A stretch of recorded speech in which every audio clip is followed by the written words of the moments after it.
So faith is a very good place to start when talking to Mitch Albom. And Mitch, I want to ask you, one of the things that struck me while I was reading of a character so delighted to be receiving their phone calls from heaven, hearing that the end is not the end, and what a beautiful place heaven is. If you need proof, is that really faith? Isn't that by definition contradiction to what faith really is? There are other times in the book where you say, doubt is how you find God. What is false about hope? What do you want to tell us about faith in this book? Well, I think you're right.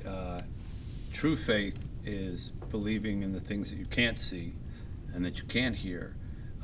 But the truth of how we live our lives is we all want proof. You know, we live in a very data oriented society where everything needs to be explained. And so there's actually a character in Coldwater who's a pastor, and he's a real actual believer, and he's my sort of symbol of a guy who has the right kind of faith. And instead of being happy that these phone calls come in and some of his congregants are getting them, one of whom stands up in church and says, I've witnessed a miracle, I got a phone call from someone in heaven, he's constantly battling, saying this doesn't feel right because we shouldn't need to have this evidence.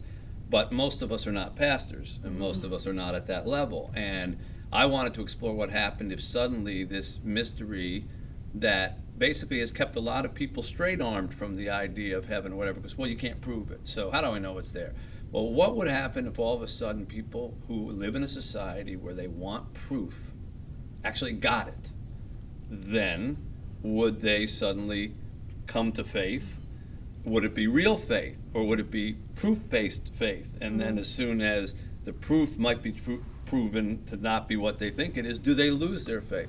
So it's very astute that you've sort of picked up on these underlying themes that go on underneath this big mystery, but those are some of the questions that I wanted to explore.